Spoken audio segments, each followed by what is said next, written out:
नमस्कार दोस्तों, आप सभी का स्वागत है हमारे YouTube चैनल पर। तो दोस्तों, आज हम आपको एक कहानी सुनाने जा रहे हैं, 7 भाई और एक बहन की कहानी। अगर आप हमारे चैनल पर नए हैं तो चैनल को सब्सक्राइब जरूर कर लीजिएगा और वीडियो को लाइक भी जरूर कर लीजिएगा। तो दोस्तों, चलिए कहानी शुरू करते हैं। तो दोस्तों, बहुत समय पहले की बात है। विराट नगर में एक राजा राज्य करता था। उसके राज्य में प्रजा सभी प्रकार से सुखी थी। राजा के साथ राजकुमार थे। राजा की कोई भी पुत्री नहीं थी, इसलिए राजा को एक पुत्री की चाहत थी। राजा अपनी रानी से कहता था, रानी, हमें भगवान ने तो 7 पुत्र दिए हैं, लेकिन एक भी पुत्री नहीं दी है। यही बात राजा को दुखी और परेशान करती थी। राजा भगवान से प्रार्थना करता था, हे प्रभु, ऐसी कृपा करो कि मुझे एक पुत्री की प्राप्ति हो। एक दिन की बात है दोस्तों, राजा और रानी शाम के समय नदी के किनारे चल रहे थे। तभी राजा की नज़र नदी में बहती हुई एक टोकरी पर पड़ी। तो राजा तुरंत अपने सिपाही को आदेश देते हैं कि नदी में से उस टोकरी को बाहर निकाल कर लाओ। फिर राजा के आदेश को सुनकर सिपाही नदी में कूदकर टोकरी को बाहर लाता है और राजा और सिपाही ने देखा उस टोकरी को खोलकर, तो देखा कि उसमें एक सुंदर कन्या थी। पहले देखकर राजा की खुशी का तो ठिकाना नहीं था और राजा ने उस कन्या को अपने गोद में ले लिया। दोस्तों, वहीं रानी ने राजा से कहा, महाराज, आप एक पुत्री के लिए तरस रहे थे। आज भगवान ने आपकी प्रार्थना सुन ली। महाराज, हम सब इस कन्या को राजकुमारी की तरह इसका पालन पोषण करेंगे। राजा और रानी खुशी खुशी कन्या को लेकर महल में आ गए। अगली सुबह महाराज ने अपने नगर के सबसे बड़े विद्वान ज्योतिष आचार्य को बुलाया और उस कन्या के भविष्य के बारे में बताने को कहा। ज्योतिष ने उस कन्या के भविष्य को देखा। महाराज हाथ जोड़कर कहा, महाराज, गलती माफ़ करना, लेकिन यह कन्या आपके लिए और आपके परिवार के लिए शुभ नहीं है। फिर राजा ने पूछा, वो कैसे? तब ज्योतिष ने कहा, महाराज, यदि तुम इस कन्या को अपने महल में रखोगे और इसका पालन पोषण करोगे तो प्रतिवर्ष आपका एक पुत्र की मृत्यु हो जाएगी, और अगर आप इस कन्या को इस महल से निकाल दोगे तो आपके पुत्र सुरक्षित रहेंगे। ज्योतिष की बात सुनकर राजा क्रोधित हो गया और वो ज्योतिष पर गुस्सा हो रहा था। उसने और कहने लगा, आप चाहते हो कि हम इस कन्या का पालन पोषण नहीं करें? यह तो इस बच्ची के साथ अन्याय होगा। मेरी प्रजा में आज तक मैंने किसी के साथ अन्याय नहीं किया है। बड़ी प्रार्थना के बाद ईश्वर ने हमें एक कन्या दी है। मैं तुम्हारी बात नहीं मानता और सिपाही से कहा, इसको महल से बाहर निकाल दो। इस ज्योतिष को महल से और सिपाही से कहा, इस ज्योतिष को महल से बाहर निकाल दो। ज्योतिष बेचारा घर लौट गया और महल में राजा और रानी खुशी खुशी उस कन्या का पालन पोषण कर रहे थे। धीरे धीरे कन्या 2 साल की हो गई और उस कन्या का जन्मदिन आया तो राज्य ने बड़े ही उत्साह के साथ अपनी पुत्री का जन्म दिवस मनाया। लेकिन उस राजा के बड़े पुत्र की मृत्यु हो गई। जब राजा अपने बड़े पुत्र की मृत्यु से दुखी हुआ तो उसे ज्योतिष की बात याद आने लगी। फिर राजा ने सिपाही से कहा, उन्हें आदेश दिया और उस ज्योतिष को बुलाया। जब सेवक उस ज्योतिष के पास पहुँचे तो लोगों ने बताया कि उस ज्योतिष की तो मृत्यु हो चुकी है और आपको उस ज्योतिष से क्या काम है? तब सेवक ने कहा, महाराज की सारी बातें उस लोगों को बताया तो उन लोगों ने सेवक को बताया कि पास के ही गांव में एक ज्योतिष के भाई रहते हैं, तो आप उनके पास जा सकते हैं और वे भी उनकी तरह ही बड़े विद्वान हैं, और आप चाहे तो उनको बुलाकर अपनी समस्या का उपाय पा सकते हो।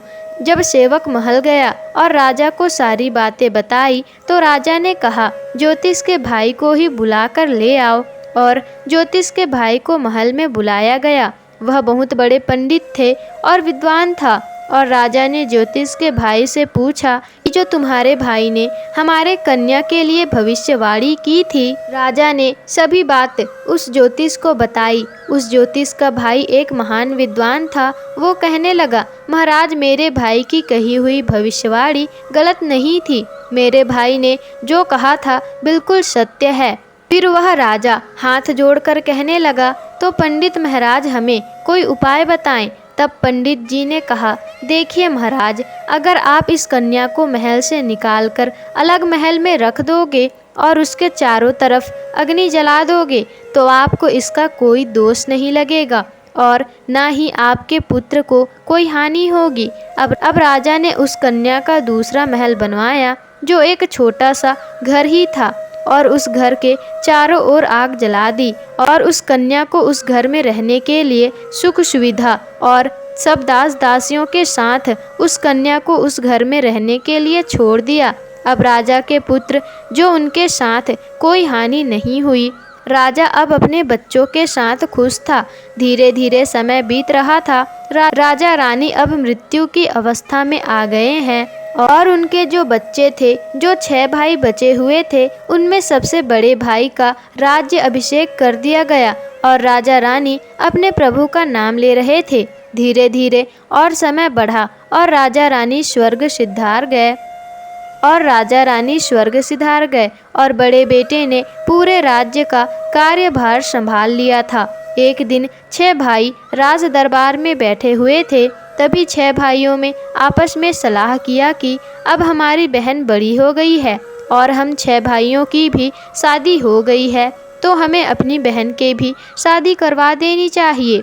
इसलिए अब उसे वहाँ से निकाल कर उसके लिए एक योग्य व्यक्ति चाहिए। भाइयों ने आपस में सलाह करके अपनी बहन को उस महल से निकाल लिया और वहाँ से उन्होंने अपनी बहन को निकाला और उससे कहा कि बहन, तुम शादी की योग्य हो गई हो तो हम तुम्हारी शादी किसी अच्छे से राजकुमार के साथ करेंगे और अब तुम आज़ाद रह सकती हो। बहन ने भी कहा कि भाई, मैं भी बाहर की दुनिया देखना चाहती हूँ। मैंने बाहर की दुनिया देखी ही नहीं है। बस जब वे राजमहल से बाहर आई तो उसने देखा कि सुंदर सुंदर पौधे हैं और फूल, प्रकृति बड़ी सुंदर थी और जो अपने बाग में घूम रही थी अपने भाई के साथ। तभी उसकी नज़र एक बगुला पर पड़ी जो बिल्कुल सफ़ेद रंग का था और देखने में बहुत ही सुंदर था। तभी राजकुमारी को खुश होते देख उनके भाई ये बोलते हैं, क्या हुआ? राजकुमार अपनी बहन से बोले, इसे बगुला कहते हैं, यह एक पक्षी है और तुम्हारा विवाह एक पक्षी के साथ कैसे हो सकता है? हम तुम्हारे लिए अच्छे से अच्छा राजकुमार ढूंढेंगे और तुम्हारा विवाह बड़े ही धूमधाम से करेंगे।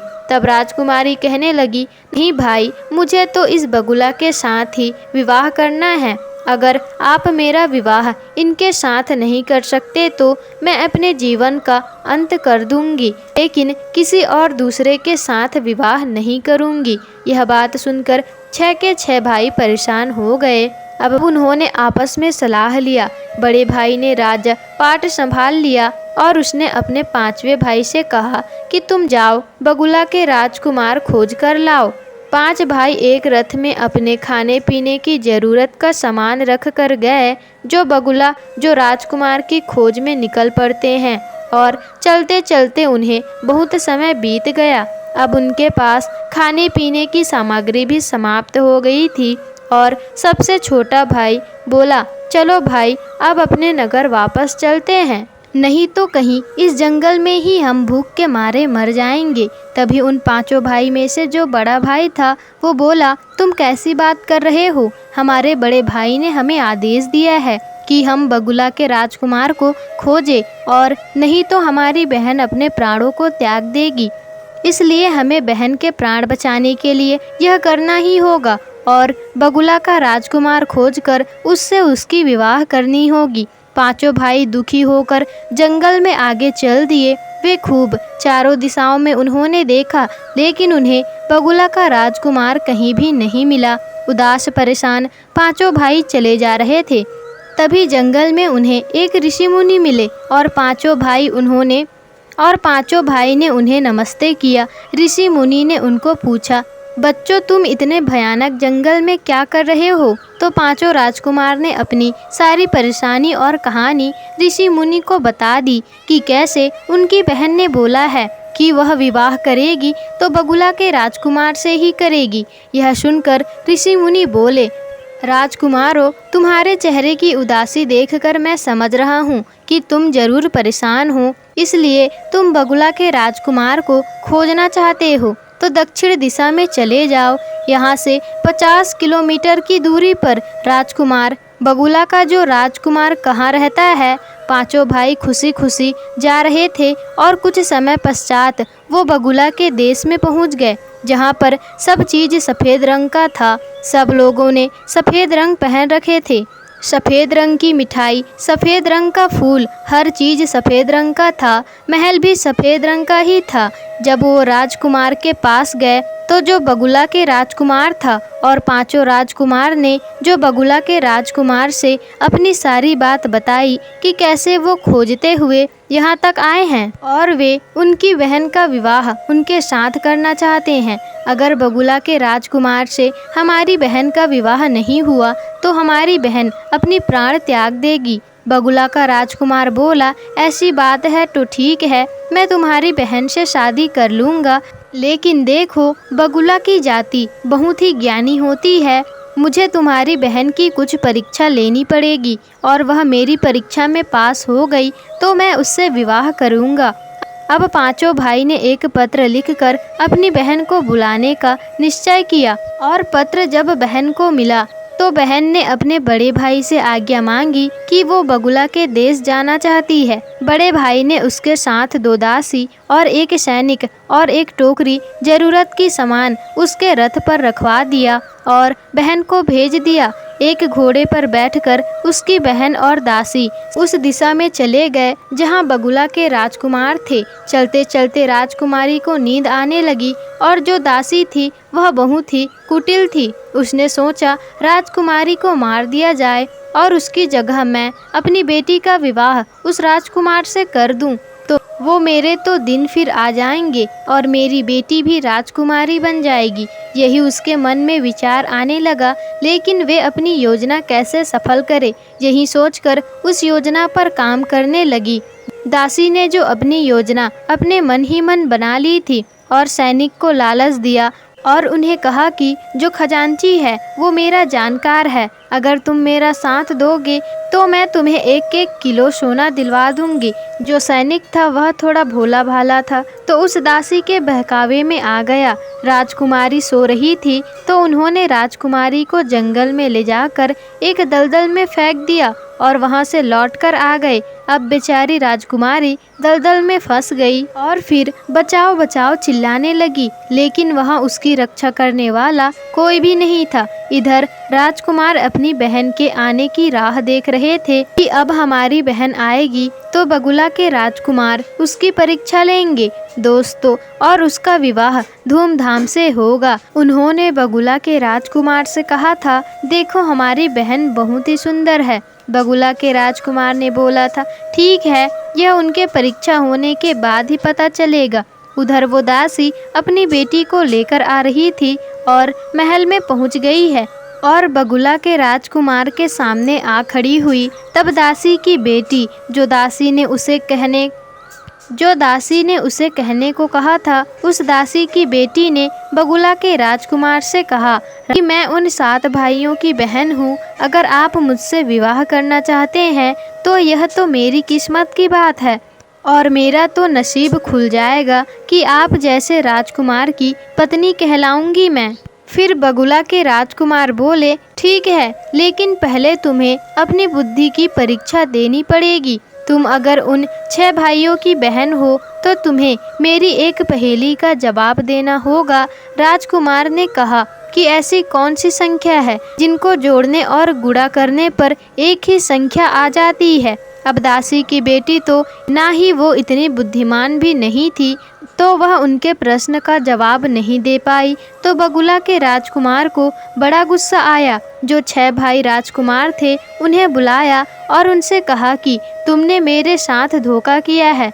तुम तो कह रहे थे कि तुम्हारी बहन बहुत बुद्धिमान है, तो 6 भाई कहने लगे, महाराज यह हमारी बहन नहीं है, यह तो हमारी दासी की बेटी है। उससे पहले बात पूरी करने से पहले बगुला के राजकुमार ने चिल्लाकर बोला और कहा कि मेरे साथ धोखा किया गया है और अब तुम अपने धोखा को छुपाने के लिए अपने बहन को भी इनकार कर रहे हो, इसलिए तुम्हें कल सुबह फांसी की सज़ा दे दी जाएगी।